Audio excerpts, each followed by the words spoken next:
guys, do you want to learn how to create a beautiful, high-end, exotic stone? Check out my Panda marble. Hey guys, I'm Rhonda Dracoulis with RK3 Designs, where we do all things epoxy. Today, we're going to work on a beautiful, exotic stone called Panda marble. It's a very high contrast type of marble. We're going to use two colors, black and white. So stay tuned and enjoy the video. All right guys, so what we're going to do first is we're going to come in and we're going to fog our substrate. Now the reason we're going to fog it is because this is a gray painted substrate.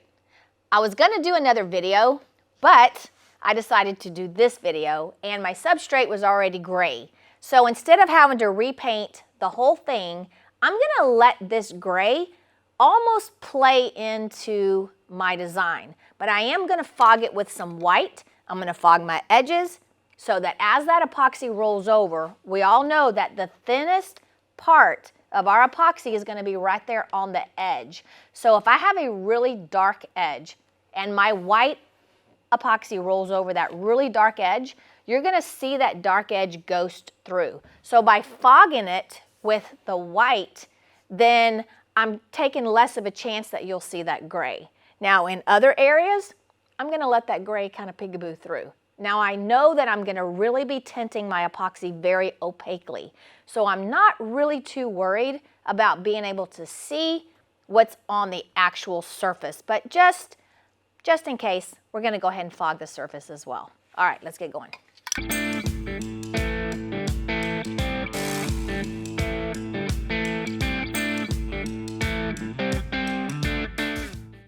All right, so we're fogged. I'm going to let this dry, I don't know, 20 minutes or so.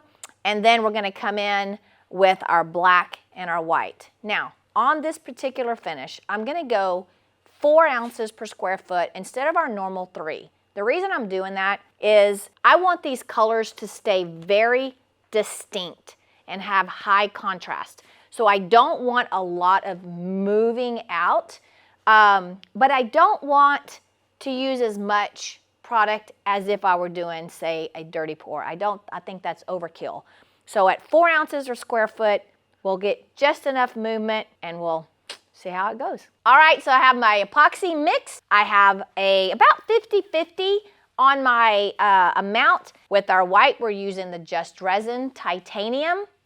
And for the black, we're using the new Ebony Luster by Color Passion. It is amazing. It's got just a little bit of a luster in there and it's absolutely gorgeous. I love it. Y'all need to check that out. All right, so let's do this. I'm going to two-fist it here. Now remember, this is a marble that is very high contrast. So I don't want a lot of that bleeding together. Now, it's fluid. We know we're going to get some of those colors to touch, but that's okay. That's all right. But we're going to be very careful not to move it and not to blend it too much. All right, so here we go.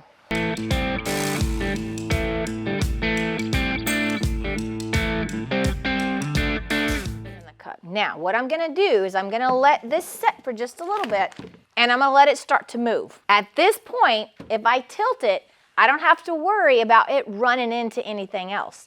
So I can tilt it, spread that out. Now I'm going to come in with my Bondo spreader and just spread, widen that line out. Because when I come in with my black, I don't want my black to have to move a whole lot.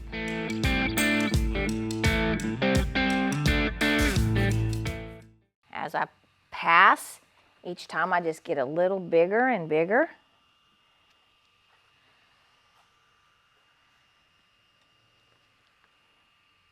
Still keeping a very crisp line. Now this area right here, I'm okay with that because there's going to be a little bit of melding because some of the slabs that I looked at still have a little bit of melding to them. All right, same thing with these other areas. Now another pro tip would be to kind of slow down how much my epoxy is moving is you can let your epoxy set up in the bucket a little bit. Now, if you do that, make sure that you're pretty confident when you use epoxy, so you kind of know that you're not going to get a lot of flashing and overheating in your bucket. But that is a way to kind of help your epoxy thicken up a little bit, and therefore it's not going to run quite as much. All right, I think I like that. All right, so I'm going to come in with my edges. I'm just kind of picking up some of this that's gone over the edge. Now remember, when you're doing your edges, if you have a piece that's slanting, say your epoxy is a slant, like maybe if you kind of put a slant, remember it's not going to stay like that. It's going to go straight down. So it's important to kind of keep that in mind when you're doing those edges. All right, I have my white down, and I'm actually going to let it set here for about 15 or 20 minutes, and that is going to depend on your humidity and your heat. If you're in a very, very hot, humid environment, you're not going to want to wait 20 minutes. If you're in a cooler environment, it might take just a little bit longer.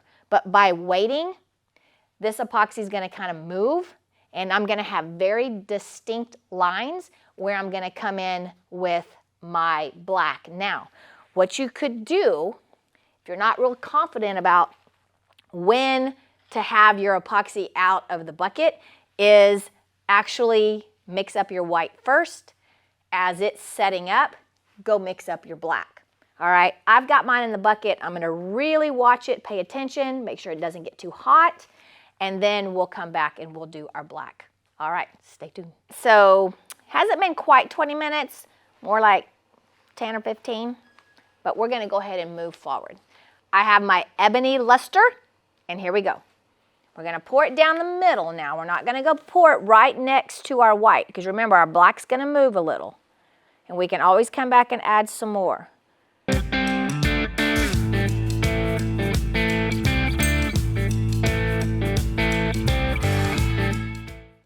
Now you are going to get some blending, and that's okay, because on all the slabs that we looked at, there was a few areas where that stone would actually blend.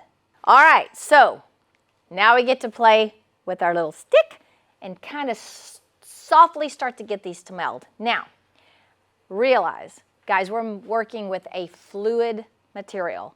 So unless we completely let the white completely cure and then come in with our black, which is absolutely something you could do, we are going to get a little bit of that melding, but that's okay, because like I said, in the sample slabs that I looked at, there was actually some areas that had some actual gray, almost like a melding of those two colors. Got my Bondo spreader. We're going to do the same thing. We're going to come in here and try to push that black.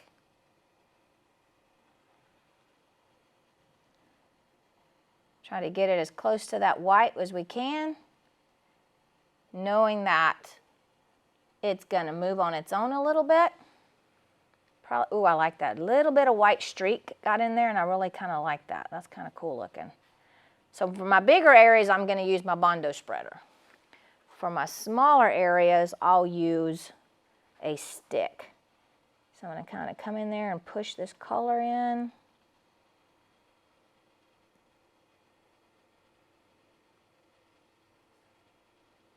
Now, I want you guys to know I have never done this finish before. We just decided to do it at the very last second. So we're going to see how it turns out.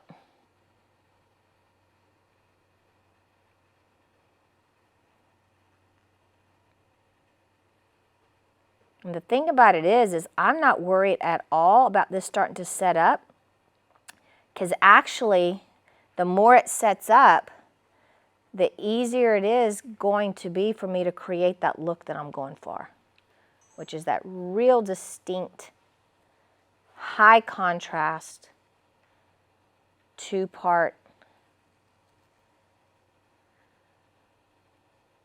Now, could you do this with a dirty pour? you could.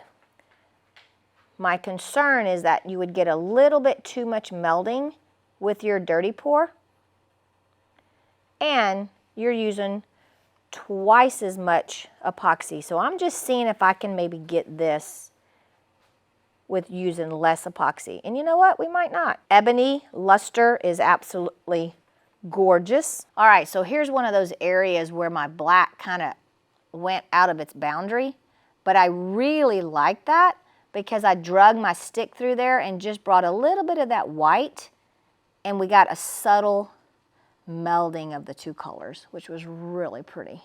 I like that. All right, so I'm just gonna pick up some more color and kind of push it next to that. Now remember guys, this is still moving. So anytime I move it and you see that white substrate come from underneath it, I'm not really worried about that because I know that's gonna be self-leveling and it's gonna close back in.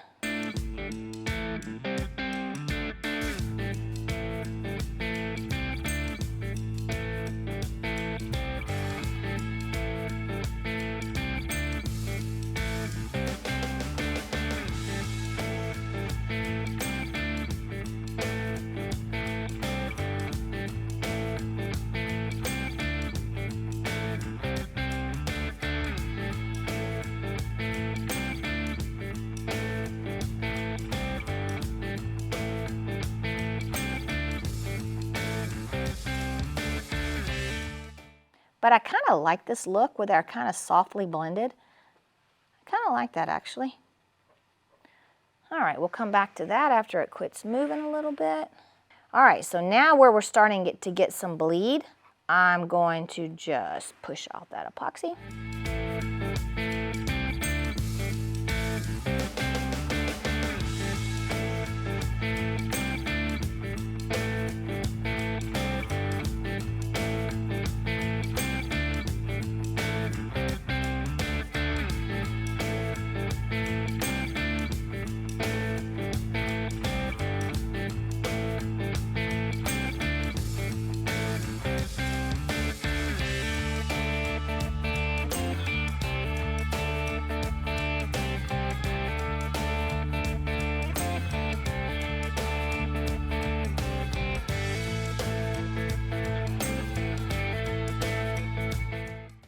Okay, I've finished finger painting and I love it.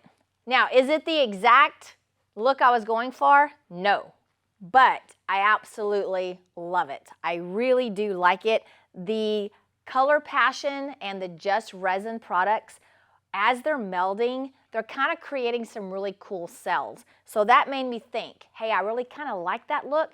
So I'm gonna hit it now with 91% isopropyl alcohol, and this time I'm gonna do it in a fairly thin spray pattern. I'm not gonna do big drips because I want it to be very, very thin. So you let me know, would you do this or would you leave it like it is right now? 91% isopropyl alcohol. And I'm just very lightly misting. I don't want any big drops. I'm not even squeezing the trigger all the way. I'm just such a tiny amount, and it's just making everything look so organic. Now we're about at that point where our alcohol is going to quit reacting, but I think we hit that window at the perfect time because now our cells are gonna stay. They're not gonna move and disappear. So, ooh, I love it. Very important. If you add too much alcohol or too much at one time, meaning you're bringing in some really deep, big drops, it's going to really cause your epoxy to move and alter your design. So be very mindful when you're spraying that alcohol to be very fine mist and very little. Remember, you can always do more. You can't take it away. Okay, we're done. I'm gonna walk away. I'm actually going to walk away. Should I or should I run something else through there? I'm gonna walk away. All right, I'm stepping out. I'm taking my gloves off. I'm done. So y'all let me know what you think. What would you do? Would you leave it straight black and white? Or would you add a accent color? I think gold would be amazing. Even silver would be really, really pretty, especially if you just wanted to accent just enough to maybe the hardware on your counters or on your cabinetry, kind of pull that out or something. Okay guys, thanks for finger painting with me. I really had a great time. I love this piece. Okay guys, if you like this video and you like this kind of content, hit the little thumbs up button below. Also, subscribe to our channel. We're gonna hit 100,000 before the end of the year. Also, all of these products can be found on our website, RK3designs.com. Remember, the new color is ebony luster, fast becoming my favorite color. Also remember, don't be scared. Move forward and be creative.